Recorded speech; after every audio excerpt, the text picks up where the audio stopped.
নমস্কার বন্ধুরা, হেসেল বনলক্ষ্মীতে আপনাদের সকলকে স্বাগত। আজ আমি বানাবো এক মুখরোচক মশলাদার টিফিন, আর এই টিফিন 1 মাস টিকে যাবে। তাহলে আসুন সম্পূর্ণ রেসিপিটি একবার দেখে নিন। নিয়েছি আমি 500 গ্রাম চিড়ে। রেসিপিটি বানানোর জন্য প্রথমে কড়াইয়ে সাদা তেল গরম করে নিচ্ছি। 6 টেবিল চামচ মতো তেল গরম করে নিলাম। তেল গরম হলে 1 কাপ মতো বাদাম ভেজে নিচ্ছি। প্রথমে অল্প আছে বাদামটা ভেজে নিতে হবে। বাদামগুলো ফুটতে শুরু করেছে। অল্প আছেই ভাজতে হবে, বেশি আছে হলে ওপরটা পুড়ে যাবে, ভিতরটা নরম হবে। তাই আঁচ কমিয়ে বাদামটা ভেজে নিচ্ছি।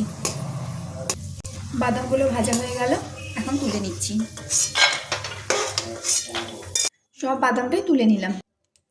এখন ওই তেলেই কিছু কারি পাতা ভেজে নিচ্ছি। 10-12টা ডালের পাতা একসাথে ছাড়িয়ে ধুয়ে নিচ্ছি। পাতাগুলো বেশ মুচমুচে করে ভেজে নেব। পাতাগুলো অবশ্যই মুচমুচে করে ভাজতে হবে, কেননা এটা আমি 1 মাস রেখে দেবো, একটু নষ্ট হবে না। এরকমভাবে টিফিন বানিয়ে আপনারা স্কুলে বাচ্চাদের দিতে পারেন। একবার যদি বানিয়ে রাখেন তাহলে অনেক দিন ধরে খাওয়া দেওয়া যাবে। আবার আপনাদের ছেলেমেয়েরা যদি হোস্টেলে পড়ে তাহলেও এরকম করে টিফিন বানিয়ে হোস্টেলেও প্যাকিং করে পাঠাতে পারেন। 1 মাস ধরে ছেলেমেয়েরা খেতে পাবে, একটু নষ্ট হবে না। কারি পাতার সঙ্গে আপনারা একটু আলাদা করে ধনে পাতা, যদি পুদিনা পাতা থাকে পুদিনা পাতা আলাদা করে ভেজে মিশিয়ে নিতে পারেন, কিন্তু আমি এখানে শুধু কারি পাতাই দিচ্ছি। শুধু কারি পাতা দিয়েও খেতে বেশ ভালো লাগে, তার জন্য আমি আর পুদিনা আর ধনে পাতাটা দিচ্ছি না। কারি পাতাগুলো মুচমুচে হয়ে গেল, ঝানিতেই বোঝা যাবে যে সেটা মুচমুচে ভাজা হয়েছে। এখন এটা তুলে নিচ্ছি। এখন এই তেল থেকে কিছুটা তেল কমিয়ে নেব।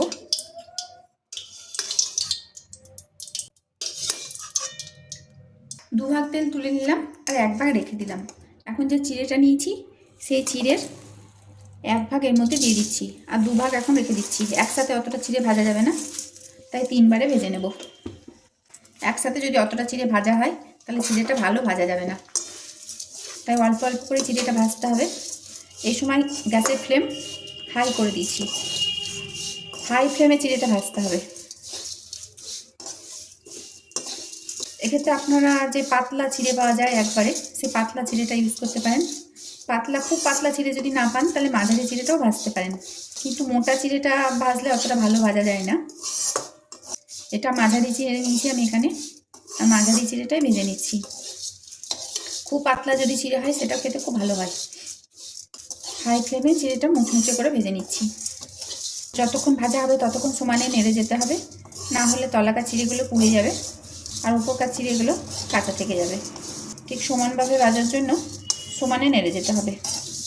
আর এইভাবে যদি এই টিফিন বানিয়ে রাখেন তাহলে সন্ধ্যেবেলা একটা ভালো টিফিন হয়ে যাবে। চায়ের সাথে এরকম একটা টিফিন ভালোই খাওয়া যায়। 4-5 মিনিটেই ভাজা হয়ে যাবে। চিড়েটা ভাজা হলে বোঝা যাবে, কারণ চিড়েটা হালকা হয়ে যাবে, নাড়তে নাড়তেই বোঝা যাবে যেটা হালকা লাগছে। আর একটু ভেঙে দেখে নিতে পারেন, এই জায়গায় গুঁড়ো হয়ে যাচ্ছে, বোঝা যাবে চিড়েটা ভাজা হয়ে গেছে। এখন এটা ঢেলে নেব। কড়াই থেকে চিড়েটা একটা পাত্রে ঢেলে নিলাম। এখন যে তেলটা তুলে রেখেছিলাম ভাজা তেল, সেটাই আবার কড়াইয়ে অর্ধেকটা দিয়ে দিলাম, আর অর্ধেকটা আরেকবার ভাজা যাবে। যেহেতু তেলটা ঠান্ডা হয়ে গেছে তাই তেলটা কিন্তু খুব ভালো করে গরম করে নিতে হবে। যখন তেল থেকে ধুমো বেরোতে লাগবে তখনই অর্ধেকটা চিড়ে দিয়ে দিচ্ছি। আবার নেড়ে নেড়ে একইভাবে এই চিড়েগুলো ভেজে নেব। সব চিড়েটাই ভাজা হয়ে গেল। এখন এর মধ্যে দিচ্ছি ভেজে রাখা বাদাম, দিচ্ছি ভেজে রাখা কারি পাতা, দিয়ে দিচ্ছি চানাচুর, দিচ্ছি 1/4 চামচ গোলমরিচের গুঁড়ো, দিয়ে দিচ্ছি 1/4 চামচ বিট লবণ, দিচ্ছি 1/4 চামচ আমচুর গুঁড়ো, এখানে আপনারা চাট মশলাও দিতে পারেন, আর দিচ্ছি প্রয়োজন মতো লঙ্কা গুঁড়ো। আপনারা যেমন ঝাল খাবেন সেই রকম দিতে পারেন। এখন এটা খুব ভালোভাবে মিশিয়ে নিতে হবে। সমস্ত মশলাটা যেন সব দিকে লেগে যায় সেইভাবে খুব ভালোভাবে মিশিয়ে নিতে হবে।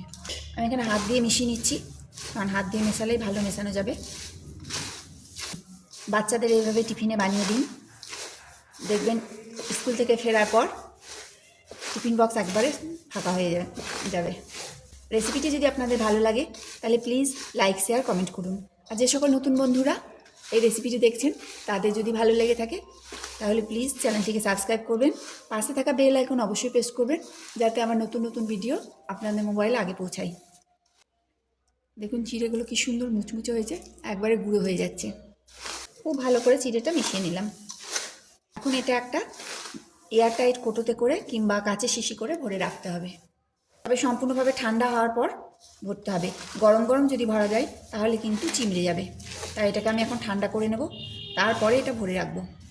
সমস্ত রেসিপিটি দেখার জন্য হেসেল বনলক্ষ্মীর তরফ থেকে অসংখ্য ধন্যবাদ।